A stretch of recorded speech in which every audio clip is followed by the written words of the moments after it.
এক রাতে এক মহিলা থানায় এসে জানায় তার স্বামী নিখোঁজ। এজন্য পুলিশ তার কমপ্লেন নিয়ে তদন্ত শুরু করে। এর ঠিক 2 দিন পরেই একটি মেয়ের লাশ পাওয়া যায়। পুলিশ একই সাথে ওই কেসেরও তদন্তে নেমে পড়ে, কিন্তু এই 2 কেসের রহস্য বের করতে গিয়ে পুলিশ পড়ে যায় এক গোলক ধাঁধায়। কারণ পুলিশ এই কেসে যাকেই সন্দেহ করবে তাকেই আপনার অপরাধী মনে হবে। প্রতি মুহূর্তে মনে হবে এই বুঝি কেস সলভ হয়ে গেল, কিন্তু শেষ মুহূর্ত পর্যন্ত বুঝতেই পারবেন না কে আসল মাস্টার মাইন্ড।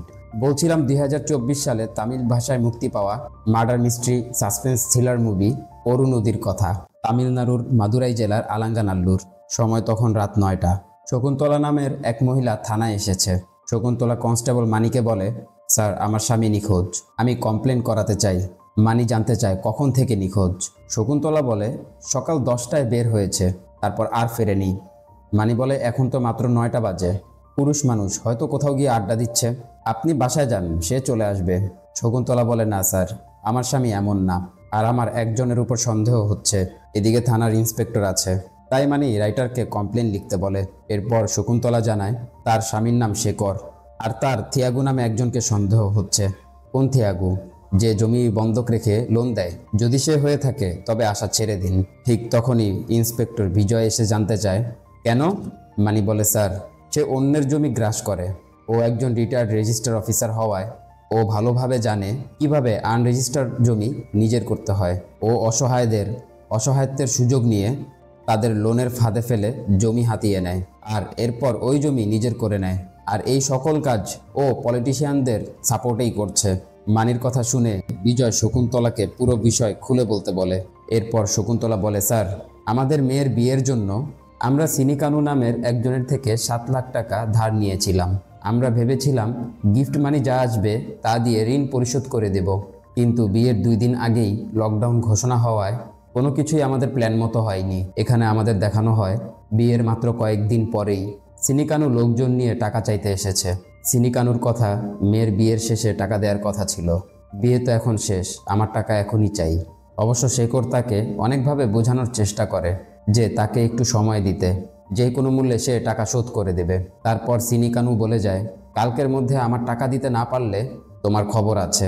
আর এর ঠিক পরের দিনই সিনিকানু আবার আসে, তবে এবার সে থিয়াগুকে সাথে নিয়ে এসেছে। থিয়াগু সিনিকানুকে তার টাকা দিয়ে দেয় এবং শেখরকে বলে তার যে একটা জমি আছে সেটা থিয়াগুর কাছে বন্ধক রাখতে। অবশ্য শেখর এতে রাজি হচ্ছে না, কিন্তু থিয়াগু জানে কিভাবে জোরপূর্বক অন্যের জমি লিখে নিতে হয়। এজন্য থিয়াগু আগেই শেখরের মেয়ের বাড়িতে লোক পাঠিয়ে দিয়েছে। থিয়াগু সেটা ভিডিও কলের মাধ্যমে দেখিয়ে বলে যে সময় মাত্র 2 মিনিট, তোমরা যদি পেপারে সাইন না করো তাহলে আমাদের লোকজন তোমাদের মেয়ের বাড়িতে ঢুকে যাবে। এরপর একরকম বাধ্য হয়েই শেখর এবং শকুন্তলা সিগনেচার করে দেয়। সিগনেচার শেষে থিয়াগু শুধু বলে যায়, সুদ সহ মোট 8 লাখ টাকা, 6 মাস সময় দিলাম, যেই দিন সুদ সহ 8 লাখ টাকা জোগাড় করতে পারবে টাকা নিয়ে আমার কাছে আসবে, আমি জমির কাগজ দিয়ে দেব। এই বলে থিয়াগু চলে যায়। শকুন্তলা বলে, স্যার, আগামীকালই 6 মাস পূর্ণ হবে, তাই আমরা একটি চিট ফান্ড থেকে 5 লাখ টাকা তুলেছি, আর কিছু টাকা ধার করে মোট 8 লাখ টাকা নিয়ে জমির কাগজ আনতেই সকালে আমার স্বামী বের হয়েছিল, কিন্তু এখন পর্যন্ত ফিরেনি। বিজয় বলে, চিন্তা করবেন না, আমরা ওনাকে খুঁজে বের করব। আপনার স্বামী কখন বের হয়েছিল, আর এর মধ্যে কি ফোনে কোনো যোগাযোগ হয়েছিল? শকুন্তলা বলে, স্যার, সকাল 10টায় বের হয়েছিল, এর মাঝে কথাও হয়েছে। এখানে আমাদের দেখানো হয় শকুন্তলা ফোন করে জানতে চাচ্ছে যে টাকা কি তুলেছ? শেখর জানায়, টাকা তুলেছি, ইয়াপ্পানার যোগের থেকেও কিছু টাকা ধার নিয়েছি, এখন 8 লাখ টাকা পূর্ণ হয়েছে। শকুন্তলা বলে, তাহলে টাকা দিয়ে কাগজগুলো তুলে নিয়ে এসো। শেখর জানায়, ফোনে তার সাথে কথা হয়েছে, তারা আমাকে বিকেল 4টায় তাদের ওখানে ডেকেছে। শকুন্তলা বলে, এরপর সে না ফেরায় 6টায় আমি আবার কল করি, তখন দেখি ফোন বন্ধ। তবে রাত 9টার সময় তার নম্বর থেকে আমার কাছে একটি কল আসে, কিন্তু রিসিভ করলে কেউ কথা বলেনি। এরপর আমি আবার কল করে দেখি ফোনটি বন্ধ। শকুন্তলার মুখে পুরো ঘটনা শুনে বিজয় শকুন্তলাকে কমপ্লেন লিখে চলে যেতে বলে, আর এসআই সাত্তিয়াকে খোঁজ নিতে বলে যে শেখরের ফোন লাস্ট কোন টাওয়ারের মধ্যে অ্যাক্টিভ ছিল এবং শকুন্তলার সাথে যখন লাস্ট কথা হয়েছে তারপর থেকে সব ডিটেলস কালেক্ট করতে বলে, আর সাথে জানতে চায় থিয়াগুকে এখন কোথায় পাওয়া যাবে।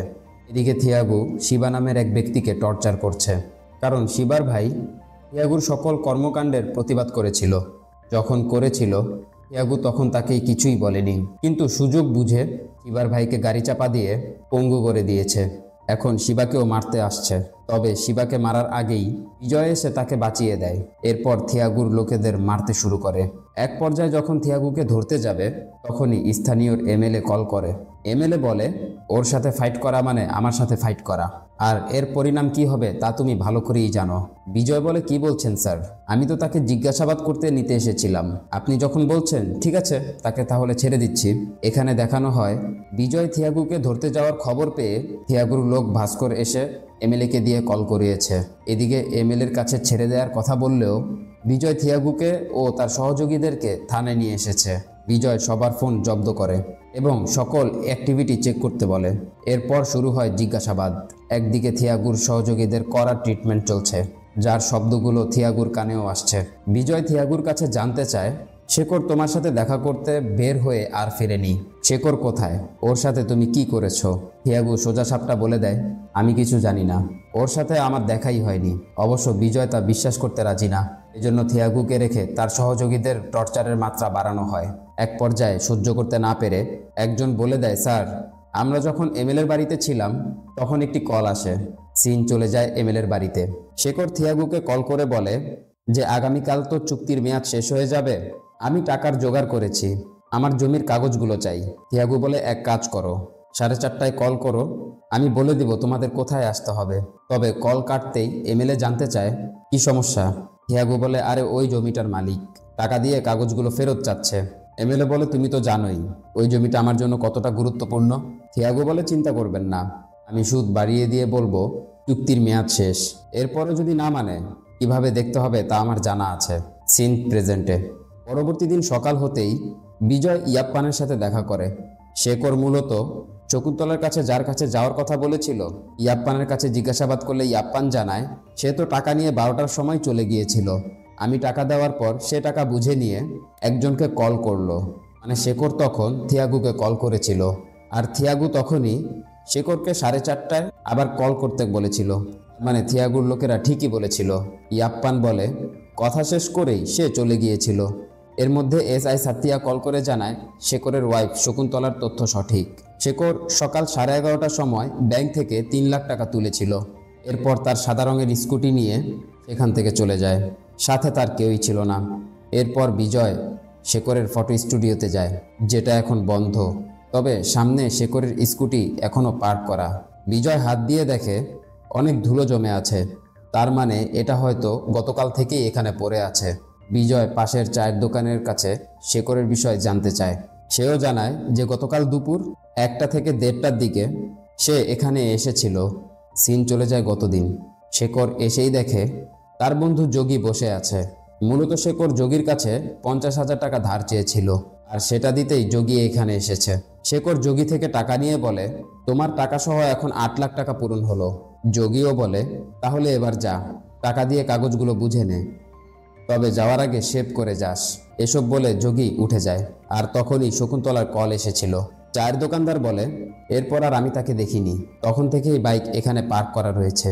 এরপর বিজয়রা পাশের সেলুনে যায়। এই লোকের নাম বিনয়। বিজয় শেখরের কথা জানতে চাইলে বিনয় বলে, হয়তো বাইরে কোথাও গিয়েছে। বিজয় জানতে চায়, তুমি আজ তাকে দেখেছো? বিনয় বলে, আজ তো দেখিনি, তবে গতকাল আমার এখানে শেভ করতে এসেছিল। সিন চলে যায় গতদিন। বিনয় বলে, শেভ করার পর শেখর দাদার একটি কল আসে, তারা কোথাও যাওয়ার কথা বলছিল। অন্য পাশ থেকে জানালো স্টুডিওর সামনে একটি সাদা রঙের কার আছে। এরপর শেখর দাদা ওই গাড়িতে উঠে চলে গেল। বিজয় জানতে চায়, গাড়ির নাম্বার জানো?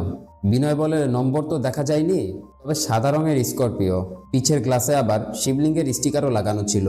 এসব কিছু শুনে বিজয় মানিকে আশেপাশে সকল সিসিটিভি চেক করতে বলে।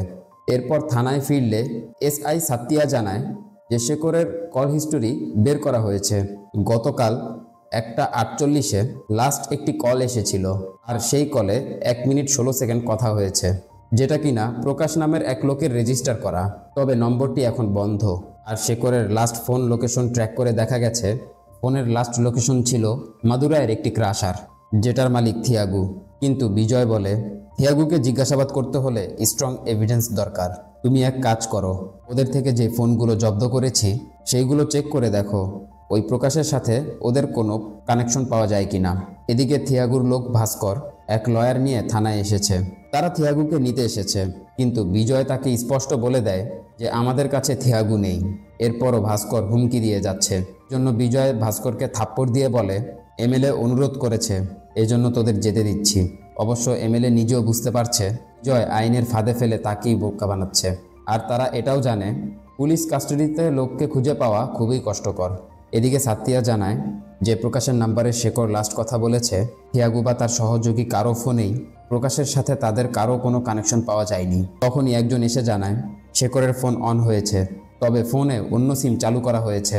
লোকেশন ট্রেস করে সাথে সাথে বিজয়রা সেই লোকেশনে চলে যায়। গিয়েই দেখতে পায় একজন মহিলা শেখরের ফোনটি ব্যবহার করছে।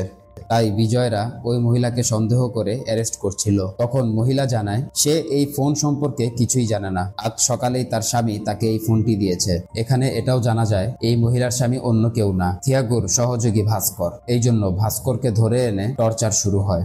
টর্চার সহ্য করতে না পেরে ভাস্কর বলে, স্যার সত্যি বলছি স্যার, আমি কিছুই জানি না। আপনি এমএলএর কথায় থিয়াগু দাদাকে ছেড়ে দেওয়ার কথা বলায় আমি সোজা ওয়াশরুমে চলে যাই, কিন্তু তখন সেখানে কেউই ছিল না। এজন্য আমি রাতে সেখানেই ঘুমিয়ে পড়ি। আর সকালে ঘুম থেকে উঠতেই আমি ওই ফোনটি পাই। আমি জানতামও না ফোনটি কার, তাই সিম বদল করে সকালে আমি আমার ওয়াইফকে দিয়ে আসি। এছাড়া আমি কিছুই জানি না স্যার। ভাস্করের মুখ থেকে সবকিছু জানার পর বিজয়রা চিন্তা করছে থিয়াগুর কার হচ্ছে সাদা, আর তার গাড়িতেও শিবলিঙ্গের স্টিকারটি আছে। আর শেখরের জমি এখন এমএলএর মেয়ের জামাইয়ের নামে। এমনটা হতে পারে যে শেখর জমি ফেরত চাওয়ায় থিয়াগু দিতে রাজি হয়নি, আর শেখর মানছিল না। তাই থিয়াগু শেখরকে খুন করেছে, আর নয়তো কোথাও গুম করে রেখেছে। তবে পাশে থেকে একজন জানায়, স্যার থিয়াগু কাউকে গুম করে রাখার লোক না। একদিকে এই কেসের তদন্ত চলছে, এর মাঝে ঘটে যায় আরেক ঘটনা। পরবর্তী দিন সকাল হতেই নারিকেল বাগানের মধ্যে একটি মেয়ের ডেড বডি পাওয়া যায়। মেয়েটির মাথা পলিথিন দিয়ে মোড়ানো, দেখে মনে হচ্ছে ধস্তাধস্তিও হয়েছে।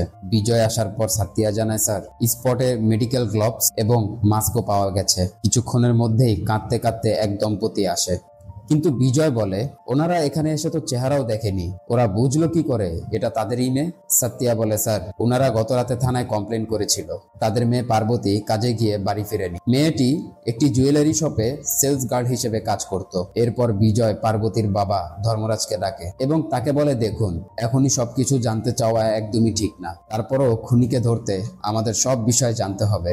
ধর্মরাজ কাঁদতে কাঁদতে জানায় পার্বতী ছিল তাদের একমাত্র সন্তান। পার্বতী মাদুরাইয়ের একটি জুয়েলারি শপে কাজ করত। ও রোজ সকাল 8টায় বের হয়ে রাত 11টার মধ্যে বাড়ি ফিরে আসতো, কিন্তু ও গত রাতে বাড়ি ফিরেনি। ধর্মরাজ বলে, ও না ফেরায় আমি ওকে কল করেই যাচ্ছিলাম, কিন্তু ওর ফোন বন্ধ থেকে আমি দ্রুত বাস স্ট্যান্ডে চলে যাই। সেখানে গিয়েও জানতে পারি বাস আধা ঘন্টা আগেই চলে গেছে। এরপর আমি দ্রুত বাইকের গ্যারেজে যাই, সেখানে তখন কেউই ছিল না, কিন্তু আমার মেয়ের বাইকটি সেখানে তখনও পার্ক করা ছিল। এরপরে আজ সকালে আমরা খবর পাই যে একটা ডেড বডি পাওয়া গেছে। পার্বতীর বডিটি পোস্টমর্টমের জন্য পাঠানো হয়। এদিকে বিজয় তদন্ত শুরু করে দিয়েছে। বিজয় প্রথমে ওই গ্যারেজে যায়। গ্যারেজে কাজ করা ছেলেটি জানায়, স্যার ওই মেয়েটি এই গ্যারেজের রেগুলার কাস্টমার ছিল। গত রাতে ও যখন বাইক নিয়ে বের হচ্ছিল তখন তার বাইকের চাকা পাংচার হয়ে যায়। এত রাতে কোনো মেকানিক পাওয়া যাবে না দেখে আমি ওকে আমার একটি পরিচিত অটোতে তুলে দেই। এরপর বিজয়রা ওই অটো চালকের কাছে যায় এবং জানতে চায় ওকে বাড়িতে না নামিয়ে খুন করেছিস কেন।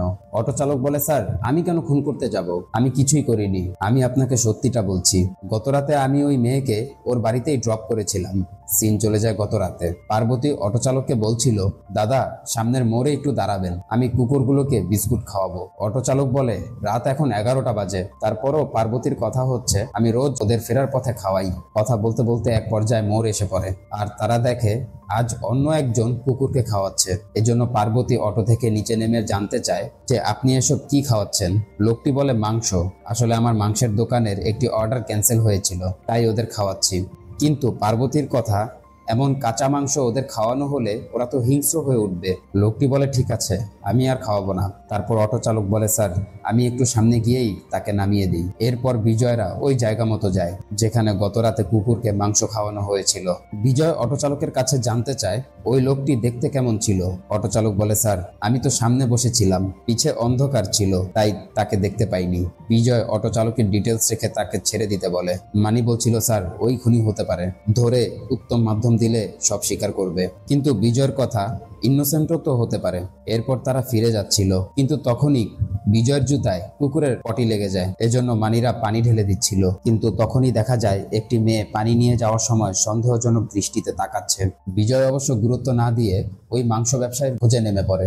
একে একে প্রতিটি দোকানে খোঁজ করা হয় যে কার অর্ডার ক্যান্সেল হয়েছিল, কিন্তু সবাই জানায় তাদের কারোই কোনো অর্ডার ক্যান্সেল হয়নি। তবে একটি দোকান আজ বন্ধ, যার মালিক মারিয়াপ্পা। এজন্য পুলিশ মারিয়াপ্পার বাড়িতে গিয়ে মারিয়াপ্পাকে ধরে নিয়ে আসে, কিন্তু মারিয়াপ্পাকে জিজ্ঞাসা করলে সে কোনো তথ্যই দিচ্ছিল না।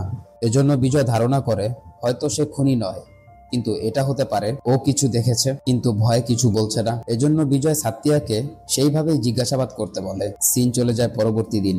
বিজয় থানায় এসে দেখে শকুন্তলা এসেছে।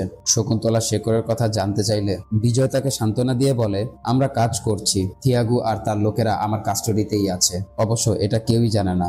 আমরা যত দ্রুত সম্ভব ওকে কোর্টে পাঠাবো, আপনি চিন্তা করবেন না, এখন বাড়িতে যান। শকুন্তলা চলে যেতেই বিজয় সাতিয়ার কাছে সেই কেসের সেই নম্বরটির আপডেট জানতে চায়, যেটি কিনা বন্ধ পাওয়া যাচ্ছিল, মানে প্রকাশের নাম্বার। সাতিয়া জানায়, স্যার আগামীকাল পাওয়া যাবে।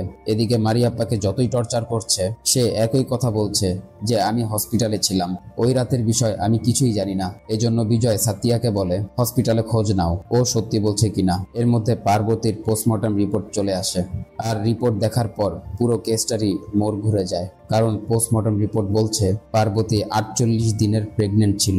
যেহেতু পার্বতী অবিবাহিত ছিল, তার মানে পার্বতীর কোনো রিলেশন ছিল। আর ওই লোক হয়তো পার্বতীর প্রেগনেন্টের কথা জানতে পেরে ঝামেলা মেটাতে ওকে খুন করতে পারে। এখন ওই লোককে খুঁজে বের করতে হবে। এর মধ্যে মানি ওই পলিথিনটা দিয়ে বলে, স্যার এটা দিয়ে মুখ মোড়ানো ছিল, তবে এইসব পলিথিনগুলো শুধু ডক্টররা সার্জারির কাজে ব্যবহার করে থাকে। তবে বিজয় এখন এটাই বুঝতে পারছে না পার্বতী নামলো বাড়ির সামনে, নারিকেল বাগানে কি করে এলো, আর এই পলি সেখানে কি করছিল। বিজয় মানিকে এই প্যাকেটের বারকোড স্ক্যান করে এটা কোথায় তৈরি হয়েছে এবং কোন ডিস্ট্রিবিউটে সেটি ডেলিভারি করেছে সব তথ্য বের করতে বলে। এর পরের দিনই বিজয়রা মাদুরাই শহরের সেই জুয়েলারি শপটিতে যায় যেখানে পার্বতী কাজ করত। এই শপে পার্বতীর এক বান্ধবী ছিল যার নাম কিনা মীনাক্ষী। বিজয় মীনাক্ষীর সাথে দেখা করতে চাইলে ম্যানেজার জানায় যে পার্বতীর খুনের খবর পাওয়ার পর থেকে মীনাক্ষী আর দোকানে আসেনি। এজন্য বিজয় এখন সন্দেহ করে মীনাক্ষীর কোনো কানেকশন থাকতে পারে। ম্যানেজার বলে, এটা কেন ভাবছেন? বিজয় বলে, কারণ পার্বতী প্রেগনেন্ট ছিল, যার মানে দাঁড়ায় ওর সাথে কারো রিলেশন ছিল, আর মীনাক্ষী হয়তো জেনেও সেটা গোপন করছে। অবশ্য ম্যানেজার বলে, না স্যার, পার্বতীর কোনো রিলেশন ছিল না। উল্টো ওরা একদিন আমার কাছে কমপ্লেন করেছিল যে শপে কাজ করা নটরাজ নামের একটি ছেলে ওদের নাকি ডিস্টার্ব করছে। এখানে আমাদের এটাও দেখানো হয় নটরাজ সবসময় পার্বতীর পিছু করত এবং নটরাজের ভয়ে পার্বতী ওয়াশরুমে যেতেও ভয় পাচ্ছিল। এক সময় সহ্য করতে না পেরে পার্বতী আর মীনাক্ষী বাধ্য হয়ে ম্যানেজারকে কমপ্লেন করেছিল। ম্যানেজারের কাছ থেকে নটরাজের কথা শোনার পর বিজয়রা ওই ঠিকানা নিয়ে দ্রুত নটরাজকে ধরতে যায়, কিন্তু তারা গিয়েই দেখতে পায় নটরাজ ফাঁস নিয়েছে, হাতে পার্বতীর খুনের খবরের পত্রিকা। এমনকি পুরো ঘরের মধ্যে শুধু পার্বতীরই ফটো, যা দেখে বোঝা যাচ্ছে পার্বতীর খুনের খবর পেয়েই নটরাজ আত্মহত্যা করেছে। বিজয়রা তো ধরে নিয়েছিল যে নটরাজকে ধরতে পারলে কেস সলভ হয়ে যাবে, কিন্তু এখন তো তা আর হচ্ছে না। বিজয় আর সাতিয়া ধারণা করে নটরাজ হয়তো পার্বতীকে ভালোবাসতো, কিন্তু সে সেটাকে কিভাবে প্রকাশ করবে সেটাকে বুঝতে না পেরে সে টর্চার করত। অন্যদিকে পার্বতীর হয়তো অন্য কারো সাথে রিলেশন ছিল আর সেজন্য ওকে নিষেধ করেছে। আর নটরাজ যখন ওই রিলেশনের কথা জানতে পেরেছে, নটরাজ সেটা মানতে না পেরে প্রথমে পার্বতীকে খুন করেছে, এরপর নিজেকে। তবে এই সব কিছুই শুধু তাদের সন্দেহ। পার্বতীর ফিনারেল শেষ হয়েছে, পার্বতীর বাবা মা এখনো মানতেই পারছে না তাদের মেয়েটা নেই। বিজয়কেও খুনের রহস্য বের করতে হবে, খুনিকে ধরতে হবে। তাই বিজয় আবারও ধর্মরাজের সাথে দেখা করে, তারপর জানতে চায় যে আপনার মেয়ে কি কখনো কারো কাছে বা আপনার কাছে ভালোবাসার কোনো কথা বলেছিল, বা কখনো তার আচরণে কি কোনো সন্দেহজনক কিছু মনে হয়েছে, অথবা আপনার কি কাউকে সন্দেহ হয়? ধর্মরাজ বলে, না স্যার, আমার মেয়ে এমন ছিল না, আমাদের কারো সাথে কোনো শত্রুতাও নেই, এমনকি আমার কারো প্রতি কোনো সন্দেহ নেই। এরপর বিজয় চলে যাচ্ছিল, ঠিক তখনই সেই মেয়েটি বিজয়ের রাস্তা আটকে দাঁড়ায়। মেয়েটি বলে, স্যার, পার্বতীর বাবা সত্যটা লুকাচ্ছে। পার্বতীর মৃত্যুর 3 দিন আগে রাতে আমি বাথরুমে যাচ্ছিলাম। সিন সেই রাতে ধর্মরাজ বলছিল, আমি তোকে স্বাধীনতা দিয়েছি, তাই বলে তুই যা ইচ্ছা করবি। পার্বতী বলে, তুমি এভাবে বলছো কেন? আমি ওকে পছন্দ করি, আমাদের বিয়ে দিয়ে দাও, আমি ওকে নিয়ে সুখে থাকবো। কিন্তু ধর্মরাজ কিছুতেই অন্য জাতের ছেলের সাথে তাকে বিয়ে দিবে না। ধর্মরাজের কথা সমাজে আমার মান সম্মান আছে। অবশ্য পার্বতীর মাও ধর্মরাজকে বোঝানোর চেষ্টা করছিল, কিন্তু ধর্মরাজ সোজা সাপটা বলে দেয়, আমি কিছুতেই মানব না। আর যদি আমার অমতের কিছু করার চেষ্টাও করিস তাহলে তুই ভালো করেই জানিস আমি কি করতে পারি। পার্বতীও বলে দেয়, বিয়ে যদি করতেই হয় তাহলে ওকেই করব। মেয়েটি বলে, স্যার আমি জানি পার্বতীর কারোর সাথে রিলেশন ছিল, কিন্তু ওর বাবা কেন যে আপনার কাছে মিথ্যা বললো তা আমি জানি না। বিজয় জানতে চায়, তুমি কি জানো কার সাথে সম্পর্ক ছিল? মেয়েটি বলে, না স্যার, বলতে পারবো না, তবে এটা শিওর সে এখানে স্থানীয় কেউ না। এর মধ্যেই মেয়েটির ভাই মারিয়াপ্পা এসে মেয়েটিকে নিয়ে যায়। আর বাড়ি ফিরেই বিজয় শুরু থেকে সবকিছু নিজের মতো করে সাজাতে থাকে, আসলে কি ঘটতে পারে। আর ধর্মরাজ পার্বতীর সম্পর্কের কথা লুকালোই বা কেন? এমনটা হয়নি তো যে ধর্মরাজ সম্মান বাঁচাতে নিজেই নিজের মেয়েকে খুন করেছে? এজন্য বিজয়ের চোখে ধর্মরাজও এখন একজন সাসপেক্ট। সিন চলে যায় পরবর্তী দিন।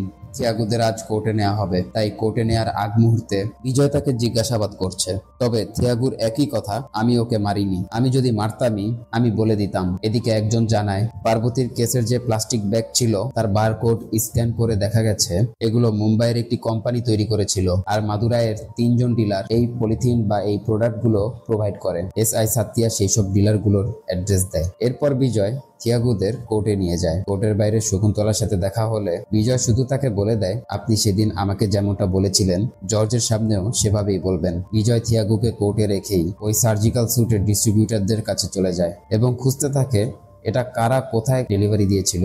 এর মধ্যে সাতিয়া কল করে জানায় যে থিয়াগুর 15 দিনের রিমান্ড মঞ্জুর হয়েছে। আর এখানে আমরা জানতে পারি বিজয় জানতো যে সে শেখরের কেসে থিয়াগুকে বেশি দিন আটকে রাখতে পারবে না, তাই সে শিবাকে অ্যাটেম্প টু মার্ডারের কেস লিখিয়ে থিয়াগুকে ফাঁসিয়েছে। শিবার ভাই কোর্টে এমনটাই সাক্ষী দিয়েছে। এর মধ্যে আরেক কনস্টেবল কল করে জানায় শেখরকে যে লাস্ট কল করেছিল প্রকাশ, সেই প্রকাশ তার ওয়াইফকে নিয়ে ঘুরতে যাওয়ার সময় গাড়ি অ্যাক্সিডেন্টে মারা গেছে। তার মানে এই প্রকাশের কানেকশন খুঁজে কোনো লাভ নেই। তবে এদিকে ওই সার্জিক্যাল স্যুটের তথ্য পাওয়া যায়, যেটি কিনা এইখান থেকেই এই মাসের 6 তারিখে বেদিকা হসপিটালে ডেলিভারি দেওয়া হচ্ছিল। আর এই বেদিকা হসপিটাল যা কিনা আলাঙ্গানাল্লুতে অবস্থিত। এজন্য বিজয় মানিককে কল করে বলে, আমি তোমাকে হোয়াটসঅ্যাপে একটি রিসিপ্ট পাঠাচ্ছি, তুমি বেদিকা হসপিটালে যাও, গিয়ে দেখো এই আইটেমটা স্টকে আছে কিনা আর ইউজ হয়েছে কিনা, সব ডিটেলস দ্রুত জানাও। কথা মতো মানিক দ্রুত হসপিটালে গিয়ে ওই পার্সেলের খোঁজ নিয়ে বিজয়কে জানায় যে এই বারকোডের আইটেম এখনো স্টকে আছে, কিন্তু পার্বতীর লাশের পাশে এই বারকোডের প্রোডাক্ট কিভাবে গেল। মানি আরো জানায়, স্যার আপনি যে বিলটি পাঠিয়েছেন সেটা 6 তারিখের, আর ওদের কাছে যেটা আছে সেটা 7 তারিখে রিসিপ্ট হয়েছে। ওরা বলছে ওরা 6 তারিখে এমন কিছু রিসিভ করেনি, তার মানে কেউ একজন 6 তারিখে প্রোডাক্ট রিসিভ করেছিল।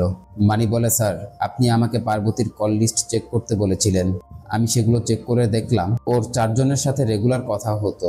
একজন ওর বাবা, দ্বিতীয়জন ওর বন্ধু মীনাক্ষী, তৃতীয়জন নটরাজ যে শুধু কল করেই যেত, আর চতুর্থ নম্বরটি জীবা নামের একজনের নম্বর। বিজয় বলে, তোমাকে আমি বললাম কি আর তুমি আমাকে কি শোনাচ্ছ, এখন এসব বলছো কেন? মানি বলে, স্যার কারণ এই বিলে জীবার ঠিকানা লেখা, আমার মনে হয় যে আপনাকে এই বিলটি দিয়েছে সেই খুনি, যার মানে ওই ডিস্ট্রিবিউটর অফিসার লোকটি। সাথে সাথে বিজয়রা গাড়ি ঘুরিয়ে নেয়, আর কন্ট্রোল রুম থেকে জিবার নাম্বারটি ট্র্যাক করে দেখা যায় জিবা এখন রাইড করছে, মানে পালানোর চেষ্টা করছে। অবশ্য বিজয়রা তার ফোন লোকেশন ট্র্যাক করে জিবাকে ধরেও ফেলে। এরপর থানায় নিয়ে তাকে ভালোভাবে ট্রিটমেন্ট দেওয়া হয়। বিজয় জানতে চায়, পার্বতীকে কেন মেরেছি, সত্যি করে বল। জিবা বলে, স্যার ও আমার পার্বতী, ওকে আমি কেন মারতে যাব। জিবার কথা এখানে আমরা জানতে পারি জিবা একদিন পরিবার নিয়ে ওই ললিতার জুয়েলারি শপে কেনাকাটা করতে গিয়েছিল, আর সেদিনই জিবা প্রথম পার্বতীকে দেখে পার্বতীর প্রেমে পড়ে যায়। এজন্য এরপর থেকে শুধু পার্বতীকে দেখার জন্য জিবা মাঝে মধ্যেই জুয়েলারি শপে যেত। এমনি করে পার্বতীর পিছু করতে করতে একদিন সে পার্বতীকে প্রপোজ করে বসে। পার্বতীও দেখছিল। জিবা একদম প্র্যাকটিক্যাল একটি লোক, তা পার্বতীও মেনে নেয়। জিবা বলে, স্যার ও বেঁচে থাকলে ওই বলতো আমি ওকে কতটা ভালোবাসতাম। বিজয় বলে, বিয়ের আগে শারীরিক সম্পর্ক ইদানিং কমন একটি বিষয় হয়ে গেছে, তাই না? কিন্তু যে সত্যিকারের ভালোবাসে সে কখনোই এটা ফলো করবে না। জিবা অবাক হয়ে বিজয়ের দিকে তাকিয়ে আছে। এটা দেখে বিজয় বলে, অবাক হওয়ার কিছু নেই, আমাদের কাছে পার্বতীর পোস্টমর্টম রিপোর্ট এসেছে, ও 48 দিনের অন্তঃসত্ত্বা ছিল। তুমি কিভাবে পারলে ওর ছোট্ট জীবনটাকে শেষ করে ফেলতে? বিজয়ের কথা শুনে জিবা রীতিমতো অবাক। জিবা কাঁদতে কাঁদতে বলে, স্যার আমি মাত্রই জানতে পারলাম ও প্রেগনেন্ট ছিল। আপনি এই জীবনটার কথা বললেন তো, ওটা তো আমারই জীবন ছিল স্যার, আমারই বাচ্চা ছিল, আমি কিভাবে ওকে মারতে পারি? কিন্তু বিজয় তার কথা বিশ্বাসই করতে চায় না। বিজয় বলে, আমি বলছি কি ঘটেছে। পার্বতী প্রেগনেন্ট এটা জানানোর পর তুই তাকে অ্যাবর্শন করতে বলেছিলি। পার্বতী হয়তো রাজি হয়নি, তাই তুই রেগে ওকে খুন করেছিস। জীবা বলে, স্যার এখন আমি বুঝতে পারছি ওই দিন পার্বতী কি বোঝাচ্ছিল। সিন চলে যায় ঘটনার সেই রাতে, যেই রাতে পার্বতী খুন হয়েছিল। জীবা পার্বতীকে একটি পার্সেল দিয়ে বলেছিল এটা সকাল 8টায় বেদিকা হসপিটালে দিয়ে দিতে। মূলত এটাই সেই সার্জিক্যাল ইকুইপমেন্টের পার্সেল ছিল। পার্বতী যেহেতু সকালে সেদিক দিয়েই আসবে, তাই জীবা পার্বতীকে সেটি দিয়েছিল। আর যাওয়ার সময় পার্বতী বলছিল একটা গুড নিউজ আছে, তবে সেটা 1 সপ্তাহ পরে বলবো। কিন্তু জীবার আর তর্স হয়েছে না। জীবা গুড নিউজটি এখনই জানতে চায়। পার্বতী বলে, আজ না, 7 দিন পরে তো তোমার জন্মদিন। তোমার জন্মদিনে আমার গিফট হিসাবে দিব। এর মধ্যে বাস এসে পড়ায় পার্বতী দ্রুত বাসে উঠে যায়। জীবা বলে, স্যার আমি তখন বুঝতে পারিনি ও এতটা খুশি ছিল কেন, এখন সেটা বুঝতে পারছি। আর আমরা বিয়ের আগে কিছুই করিনি, আমরা রেজিস্টার ম্যারেজ করেছিলাম। বিজয় জানতে চায় তাহলে বেদিকা হসপিটালে 7 তারিখে বিল হলো কিভাবে। জীবা বলে, স্যার সকাল 10:30টায় আমার কাছে একটি কল আসে, হসপিটালে পার্সেলটি পৌঁছায়নি। আমি পার্বতীকেও ফোন করে দেখি ওর ফোন বন্ধ। ওর শপে গিয়েও দেখতে পাই ও শপে আসেনি। তখন আমি কি করব বুঝে উঠতে পারছিলাম না, এজন্য আমি অন্য একটি পার্সেল পাঠিয়ে দিই। আর এরপর বিকেলেই আমি পার্বতীর কথা জানতে পারি। সব কিছু শুনে বিজয় বলে, মানলাম তুমি সত্যি বলছো, তাহলে পালানোর চেষ্টা করছিলে কেন? জীবা বলে, স্যার আপনার কি করে এমনটা মনে হলো যে আমার পার্বতীর সাথে এমনটা করবে আমি তাকে ছেড়ে দিব? বিজয় শুধু তাকে বোঝায় পার্বতী যেমন প্র্যাকটিক্যাল ছিল, তোমার প্র্যাকটিক্যাল মাইন্ডও ও হয়তো পছন্দ করত, এই জন্যই তো হয়তো তোমাকে ভালোবেসেছিল। তাই সব চিন্তা বাদ দিয়ে নিজের ভবিষ্যতের কথা ভাবো। এদিকে মানি এতক্ষণে খোঁজ নিয়ে এসে জানায় ওর কথা সঠিক, ও রেজিস্টার ম্যারেজ করেছিল। বিজয় তখন বলছিল তাহলে খুনটা কে করলো? মানি তখন বলে ওঠে, স্যার পার্বতীর বাবাকে এনে 2 চাপটা দিলে সব বের হয়ে যাবে, কারণ একমাত্র সেই মেয়ের ভালোবাসাতে অমত ছিল। এর উপর আবার সে প্রেগনেন্ট। এসব কিছু জানতে পেরে নিজের সম্মান বাঁচানোর চিন্তা করে কিছু একটা তো করতেই পারে। আবার বাড়ির সামনে নামার পর সেখান থেকে উধাও হয়ে গেল মেয়েটা। কিন্তু বিজয়ের কথা, সে যদি সম্মান বাঁচাতে খুন করবে তাহলে বডি পাবলিকলি ফেলে যাবে কেন? সে তো এটাকে আত্মহনন দেখাতে পারত, আর পুরো পরিবার মিলে খুনটাকে ঢাকার চেষ্টা করত। এমনটা তো ঘটেনি। আবার ধর্মরাজ পার্বতীর সম্পর্কের ব্যাপারটাও লুকালো কেন? বিজয় সাত্তিয়াকে নির্দেশ দেয় এই কেসের সাথে যারা যারা জড়িত সবাইকে তুলে আনো। কথা মতো এই কেসের সাথে জড়িত প্রত্যেককে ধরে নিয়ে এসে উত্তম মাধ্যম দেওয়া হয়, শুধুমাত্র ধর্মরাজ বাদে। বিজয় ধর্মরাজকে বলে, আপনার বয়স বেশি, তাই সম্মানের কথা চিন্তা করে এখনো কিছু করছি না, সবচেয়ে ভালো হয় যদি সত্যি সত্যি সবকিছু বলে দেন। ধর্মরাজ তখন কাঁদতে কাঁদতে বলে, স্যার আমি নিজের মেয়েকে কিভাবে খুন করব? বিজয় বলে, কারণ তুমি অন্য জাতের ছেলের সাথে নিজের মেয়ের বিয়ে দিতে চাওনি, আর তোমার মেয়ের রিলেশনের কথা জানতে পেরে তুমি মান সম্মান বাঁচানোর জন্য খুনটি করতেই পারো। ধর্মরাজ বলে, স্যার আমরা সাধারণ মানুষ, সম্মানের কথা ভাবি ঠিকই, তাই বলে আমরা জানোয়ার নই যে নিজ সন্তানকে খুন করব। বিজয় জানতে চায় তাহলে রিলেশনের কথা মিথ্যা কেন বললে? ধর্মরাজ বলে, স্যার আমাদের সমাজে জীবিত মেয়ের নামে যদি এসব ছড়ায় তাহলে সমাজে মুখ দেখানো যায় না, আর যদি মৃত মেয়ের বিষয়ে এসব ছড়িয়ে যায় সমাজ কি কি না বলবে। এই ভয়ে আমিও রিলেশনের কথাটা গোপন রাখার চেষ্টা করেছি। এর মধ্যে ফরেন্সিক ডিপার্টমেন্ট থেকে কালিদাস কল করে জানায় আপনি যে স্যাম্পল দিয়েছিলেন সেটি ডিএনএর সাথে একদমই ম্যাচ করেছে। শোনা মাত্রই বিজয় শকুন্তলাকে চাবি নিয়ে শেখরের স্টুডিওতে আসতে বলে, আর নিজেরাও দ্রুত ওই স্টুডিওতে চলে যায়। সাত্তিয়া পুরো স্টুডিও চেক করে জানায় এখানে কোনো এভিডেন্স নেই, তবে প্রকাশের নামে একটি উইডিং প্যাকেজ বুক করা রয়েছে। বিজয় বলে, তাহলে প্রকাশের ফটো মিলিয়ে দেখো এই প্রকাশ সেই প্রকাশ কিনা।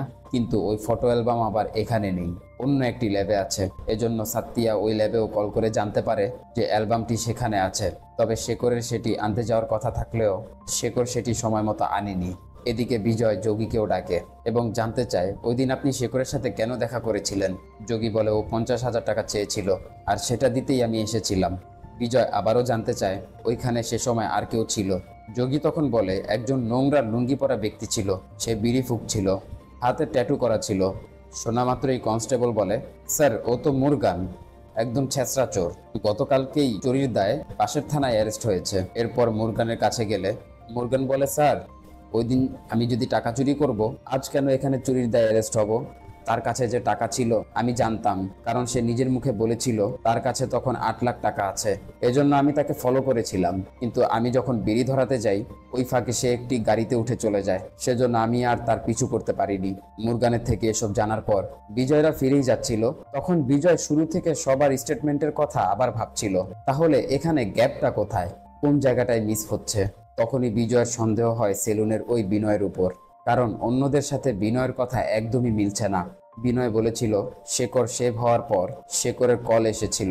বিনয়ের তথ্য মতে শেখর কাউকে ফোনে বলেছিল হঠাৎ সময় পরিবর্তন কেন করছেন, আর এরপর ওই সাদা গাড়িতে উঠে চলে গিয়েছিল।